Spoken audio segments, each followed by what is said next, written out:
Good morning students. First unit हमारी complete हो चुकी थी। आज यूनिट सेकंड हम स्टार्ट करेंगे पृथ्वी, यानी कि पृथ्वी के ऊपर जो घटनाक्रम घटित होते हैं उनके बारे में हम अध्ययन करेंगे। तो इसके अंदर सबसे पहले हमारा टॉपिक रहेगा कि पृथ्वी की उत्पत्ति। पृथ्वी की उत्पत्ति कैसे हुई, किस प्रकार से हमारी पृथ्वी का निर्माण हुआ, कैसे ब्रह्मांड में इसकी रचना हुई, इसके बारे में विभिन्न भूगोलवेत्ताओं द्वारा दिए गए प्रमुख जो विचार थे उनके बारे में हम अध्ययन करेंगे। पृथ्वी की आंतरिक संरचना नेक्स्ट टॉपिक है। पृथ्वी के जो अंदर का जो भाग है उसके ऊपर हमारे भूगोलवेत्ताओं द्वारा क्या कहा गया है उसके बारे में हम अध्ययन करेंगे कि पृथ्वी की आंतरिक संरचना क्या होती है, किस प्रकार से वह एक दूसरे से संबंधित होते हुए टिकी हुई है। उससे आगे है वैगनर का महाद्वीपीय प्रवाह सिद्धांत। जो वैगनर महोदय थे प्रमुख भूगोलवेत्ता, उन्होंने महाद्वीपों के प्रवाह के संबंध में कुछ अध्ययन किया। महाद्वीप जो किस प्रकार से महाद्वीपों का निर्माण हुआ, किस प्रकार से महाद्वीपीय प्लेटें अलग अलग हो गई, किस प्रकार से महाद्वीप अभी भी गति कर रहे हैं, इन सब के बारे में अध्ययन हम वैगनर के महाद्वीपीय प्रवाह सिद्धांत में करेंगे। और इसी यूनिट का लास्ट टॉपिक है हमारा भूकंप एवं ज्वालामुखी की भूकंप क्या होता है, किस प्रकार से आता है, कौन कौन सी इसकी तरंगे होती हैं, कहाँ पर सबसे पहले इसको महसूस किया जाता है, किन क्षेत्रों में अधिक भूकंप आता है, किस में कम आता है। भूकंपीय बेल्ट जो बनी हुई हैं हमारी इंडिया की, उनका अध्ययन हम भूकंप में करेंगे। इसी प्रकार से ज्वालामुखी कि ज्वालामुखी क्या होता है, कैसे ज्वालामुखी, क्या कारण है कि ज्वालामुखी फटता है, किस प्रकार से ज्वालामुखी का उद्गार होता है, ज्वालामुखी के आने के बाद कौन कौन सी चट्टानों का निर्माण होता है, किन क्षेत्रों में अधिक ज्वालामुखी पाए जाते हैं, कहाँ पर कम ज्वालामुखी पाए जाते हैं, इन सब का अध्ययन हम ज्वालामुखी के अंतर्गत करेंगे। तो ये हमारी यूनिट सेकंड के मेन टॉपिक हैं। इसमें हम सबसे पहला हमारा इसमें टॉपिक है कि पृथ्वी की उत्पत्ति के सिद्धांत।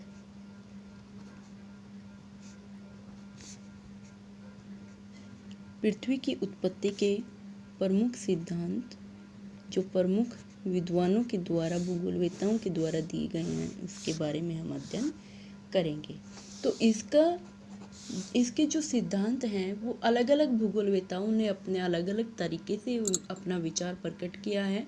उन्होंने प्रमुख खोजें की, अनेक स्थानों की यात्राएं की, तो उनके माइंड में अलग अलग तरह के विचार पैदा हुए जिसको उन्होंने हमारे पृथ्वी की उत्पत्ति से संबंधित विचार प्रमुख माना है।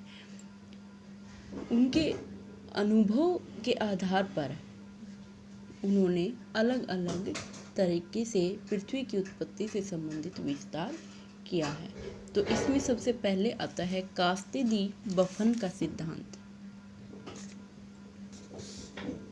सर्वप्रथम आता है कास्ते डी बफन।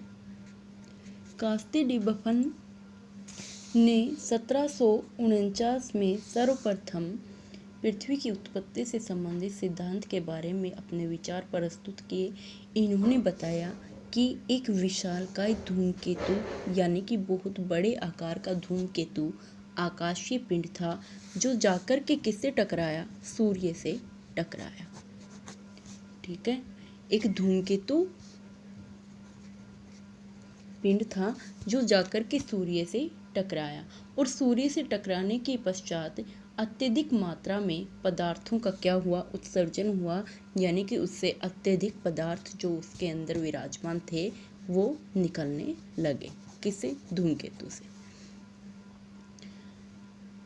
यह बिखरा हुआ पदार्थ संगठित होकर क्या होने लगा, ग्रहों के रूप में सामने आया। इससे जो पदार्थ इससे निकले हुए थे वो संगठित होने लगे और संगठित होकर के क्या होने लगे, एक ग्रह के रूप में विकसित हुए। तो ये किसका मानना था?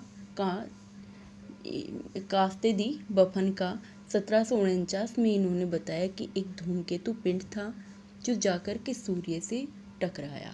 सूर्य से टकराने के बाद में उसके कुछ उत्सर्जित पदार्थ जो थे वो उत्सर्जित हुए, जिसके संगठित होने से यानी कि आपस में जिनके मिलने से क्या हुआ, एक ग्रहों का निर्माण होना शुरू हो गया। उसके पश्चात इमैनुअल कांट जो प्रमुख ज्योग्राफर थे, उन्होंने 1755 में अपने विचार प्रस्तुत किए। प्रमुख खोजों के पश्चात उन्होंने पाया कि एक विकसित पदार्थ था जो छोटे छोटे एवं ठंडे कणों के रूप में बना हुआ था। जो छोटे छोटे जिसके अंदर कण थे और क्या हो रखे थे, वो बिल्कुल ठंडे हो रखे थे। उसके रूप में वो पदार्थ बना हुआ था जो गुरुत्वाकर्षण प्रभाव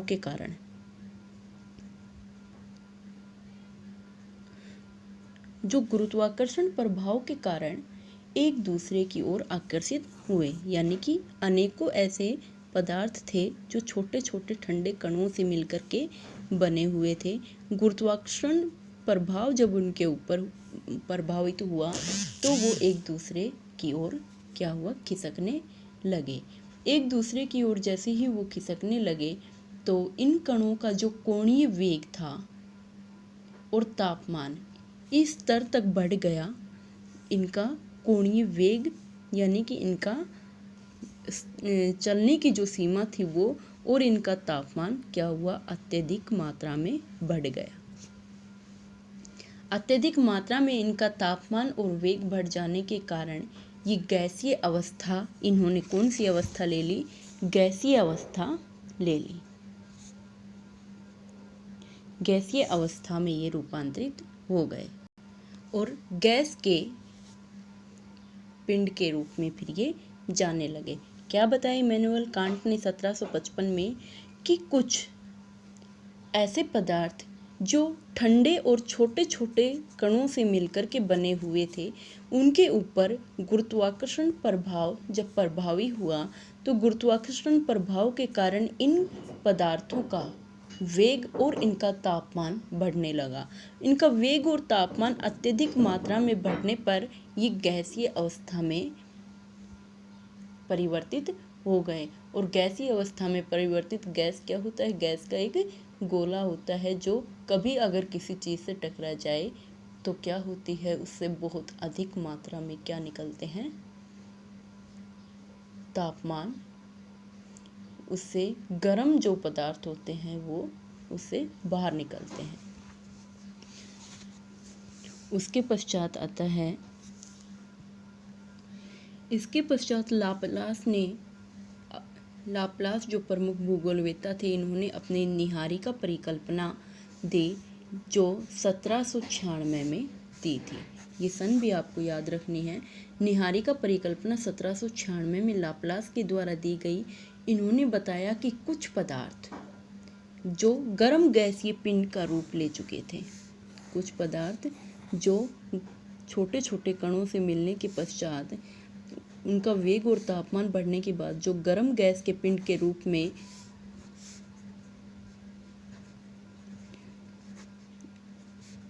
उपस्थित हो चुके थे,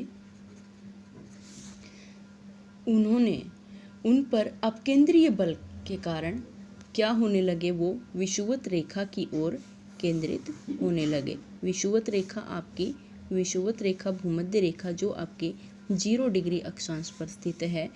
तो ये जो गर्म गैस के उत्तर और दक्षिण में जो गर्म गैसीय पिंड थे वो किसकी ओर आने लगे थे, विषुवत रेखा की ओर आने लगे। यह पदार्थ गुरुत्वाकर्षण बल के कारण अंदर की ओर खींचा जा रहा था।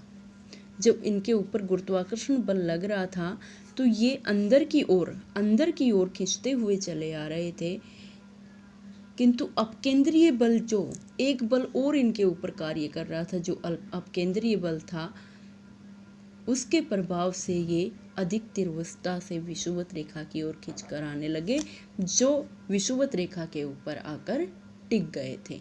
ठीक है, जब इनके ऊपर गुरुत्वाकर्षण बल लग रहा था तो ये अपने आप को अंदर की ओर खींचे जा रहे थे।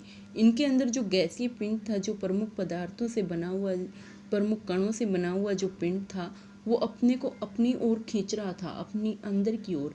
लेकिन जो अपकेंद्रीय बल था, अपकेंद्रीय बल गुरुत्वाकर्षण बल की अपेक्षा में अधिक तीव्रता से कार्य कर रहा था, जो इन पिंडों को, जो गैसीय पिंड थे, उनको विषुवत रेखा की ओर खींचता चला हुआ आ रहा था। तो विषुवत रेखा की ओर जब ये खींचता हुआ चला आ रहा था तो क्या हुआ कि विषुवत रेखा के ऊपर आकर के ये पिंड विराजमान हो गए। तो ये थी आपकी पृथ्वी की उत्पत्ति से संबंधित विभिन्न भूगोलवेत्ता जो